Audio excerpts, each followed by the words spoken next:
उद्या होणाऱ्या विधान परिषदेच्या 11 जागांसाठी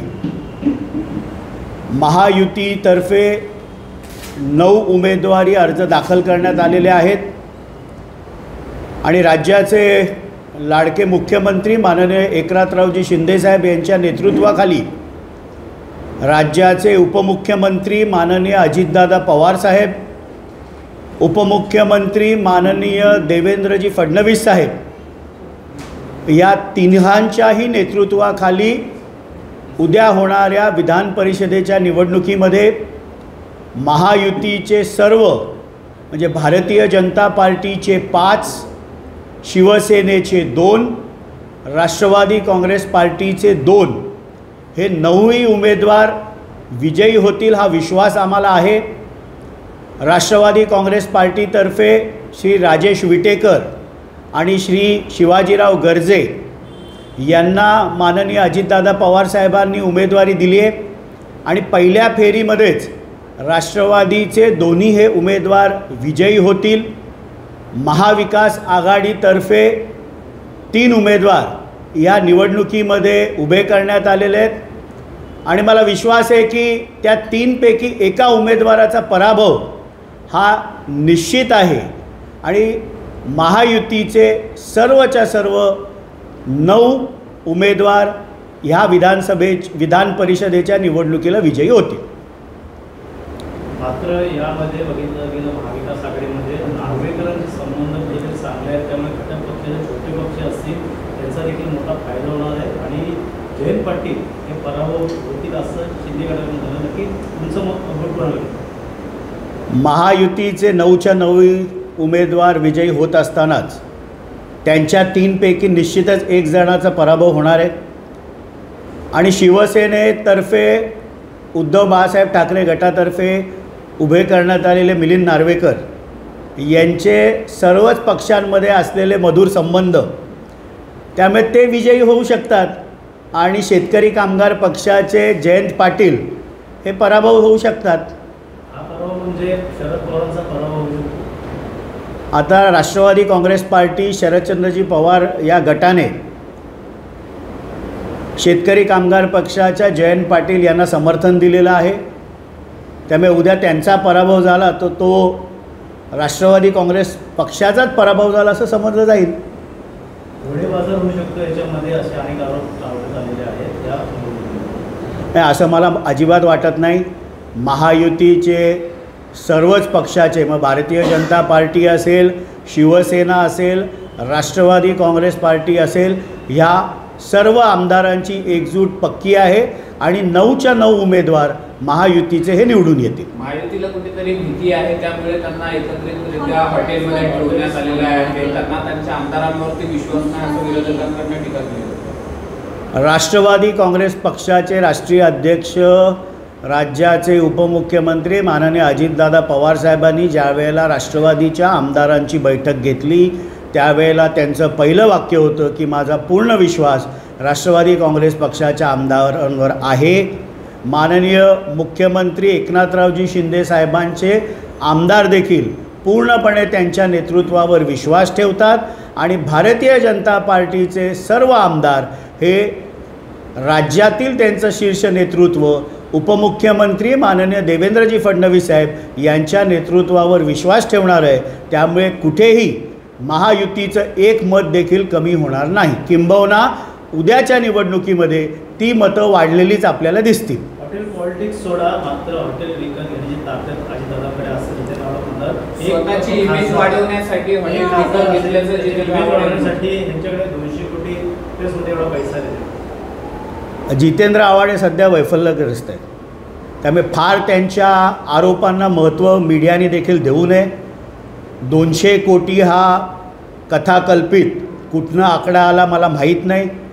रोहित पवार असतील, डॉक्टर जितेंद्र आव्हाड असतील, हे सातत्याने अशा प्रकारचे खोटे आरोप हे राष्ट्रवादी काँग्रेस पक्षावर करत असतात आणि उद्या मग 2019 साली ज्या वेळेला रेनायसेन्स हॉटेलमध्ये किंवा सोफिटेल हॉटेलमध्ये राष्ट्रवादीचे आमदार ठेवण्यात आले होते, मग ते हॉटेल राष्ट्रवादी काँग्रेस पार्टी शरदचंद्रजी पवार गटाने विकत घेतले असं म्हणायचं का? त्यामुळे या बेसलेस ॲलिगेशन्सला फारसं काही महत्त्व देऊ नये. माझा त्यांना नक्कीच एक सल्ला आहे की लोकसभेच्या यशानंतर काँग्रेस पार्टी ही स्वतःला मोठा भाऊ महाविकास आघाडीमध्ये समजायला लागले आणि नुकतेच त्यांचे प्रदेशाध्यक्ष नाना पटोळे यांनी 288 विधानसभांमधनं इच्छुकांचे उमेदवारी अर्ज मागवले. तर डॉक्टर जितेंद्र आव्हाडांनी ही काळजी करावी की त्यांच्या मुंबऱ्या कळव्या विधानसभेतनं काँग्रेसचा एखादा कार्यकर्ता इच्छुक म्हणून पक्षाकडे तिकीट मागत नाही ना. कारण ठाण्यातील सर्व काँग्रेस कार्यकर्त्यांना हे माहिती आहे की ठाण्यामधील काँग्रेस संपवण्याचं काम जर कोणी केलं असेल तर ते डॉक्टर जितेंद्र आव्हाड आहेत. अशा प्रकारचे अनेक आरोप जिल्ह्यातील काँग्रेसच्या नेत्यांनी अनेक वेळा त्यांच्यावर केलेले आहेत. सर, सातत्याने ते म्हणतात की अजित पवारांकडनं आमदारांना निधी दिला जात नाही, आम्हाला निधी दिला जात नाही, असं सातत्याने 100 वेळा फोन केले मात्र एकही वेळा. माझं आपल्या प्रसारमाध्यमांच्या तर्फे त्यांना निवेदन आहे की त्यांना कधी भेटायचं आहे माननीय अजितदादा पवारसाहेबांना त्यांनी सांगावं. मी स्वतः पुढाकार घेऊन त्यांना माननीय अजितदादा पवारसाहेबांकडे घेऊन जाईल. पण मुंब्रा कळव्यात ह्या विधानसभेमध्ये निधी मिळाला नाही हे धादांत खोटं ते बोलत आहेत. डॉक्टर श्रीकांत शिंदे निवडून आलेले लोकप्रतिनिधी आहेत. तिसऱ्यांदा कल्याणचे खासदार म्हणून ते निवडून आले. मुंब्रा कळव्यामध्ये 2023 एप्रिल महिन्यामध्ये जवळजवळ 55 कोटी रुपयाचा निधी हा डॉक्टर श्रीकांत शिंदे यांच्या माध्यमातून आला. राष्ट्रवादीचे अनेक नगरसेवक जे आत्ता डॉक्टर जितेंद्र आव्हाडांबरोबर आहेत यांनी आपल्या प्रभागामध्ये तो निधी घेतला. त्या नगरसेवकांची नावं सांगून त्या नगरसेवकांना मी अडचणीत आणू इच्छित नाही. पण लोकप्रतिनिधी म्हणून डॉक्टर श्रीकांत शिंदे यांच्या माध्यमातून 55 कोटीचा निधी हा ह्यापूर्वी देखील मुंब्रा कळव्यामध्ये आलेला आहे. नुकताच तिथल्या माजी नगरसेवकांनी जी निधीची मागणी केली होती राज्याचे उपमुख्यमंत्री अर्थ व वित्तमंत्री माननीय अजितदादा पवार साहेब यांच्याकडे जवळजवळ 50 कोटीचा निधी हा आत्ताच जून महिन्यामध्ये मुंब्रा कळव्याला आलेला आहे.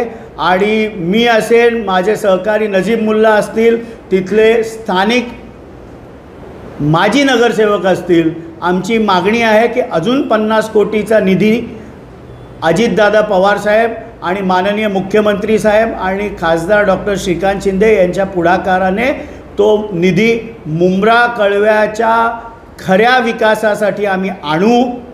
यांचं पोटशूळ एवढंच आहे की यांच्यामार्फत निधी आला तर यांच्याच मर्जीतले ठेकेदार त्यांना देता येतात, त्यातलं अर्थकारण करता येतं. मागच्या 10 वर्षातला आपण जर त्यांनी आणलेल्या निधीचा विनियोग कसा झाला ह्याचा व्हाईट पेपर काढलात तर एका ठराविक ठेकेदारालाच सर्व कामं दिली जातात. हे खरं त्यांचं दुखणं आहे. निधीच्या बाबतीमध्ये महायुतीचं सरकार कुठल्याही परिस्थितीमध्ये मुंब्रा कळव्याकडे दुर्लक्ष करणार नाही. किंबहुना भरघोस निधी महायुतीतर्फे मुंब्रा कळव्याला दिला जात आहे.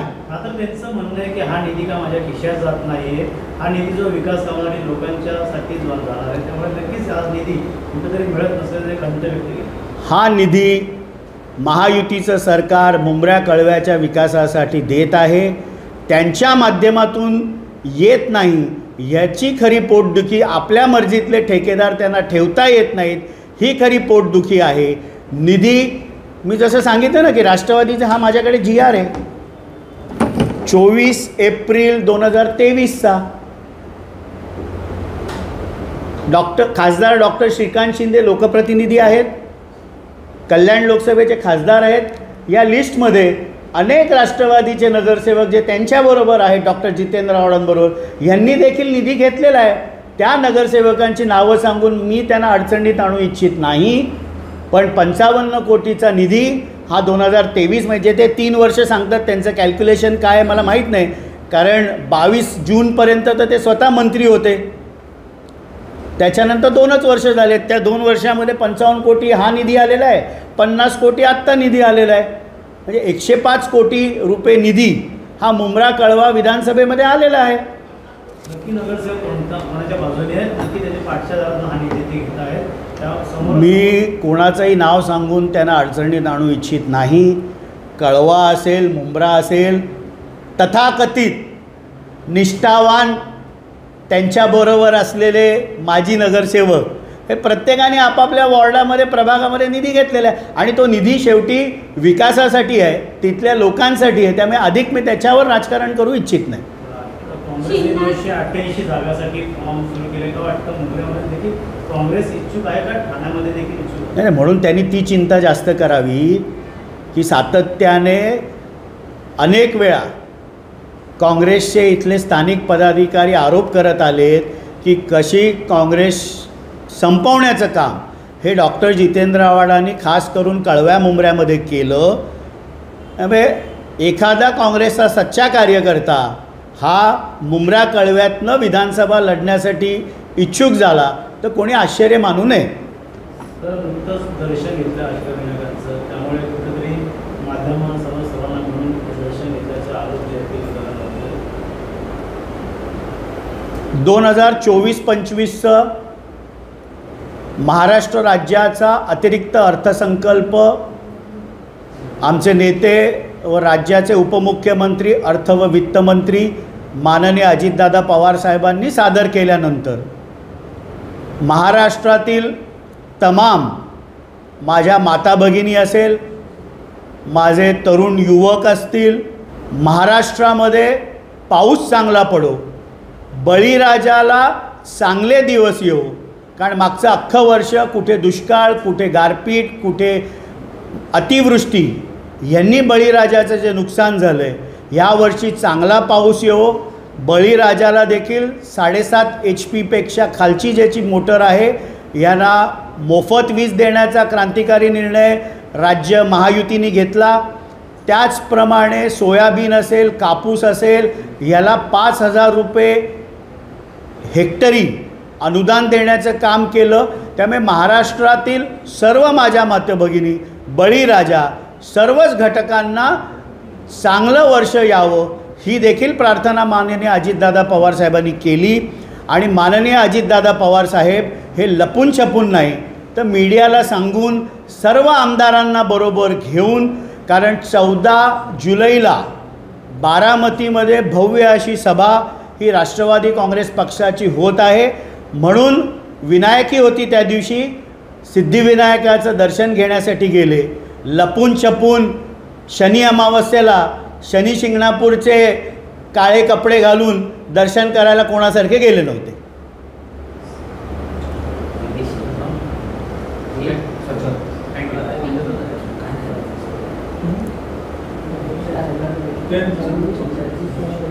सर, पक्षाच्या चिन्ह संदर्भात एक प्रश्न आहे. पक्षाच्या चिन्हासंदर्भात लवकरच निकाल हाती येणार आहे, कसं बघता याकडे?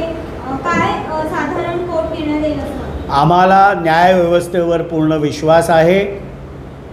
राष्ट्रवादी काँग्रेस पक्षालाच घड्याळ चिन्ह आम्हाला मिळेल हा आम्हाला विश्वास आहे.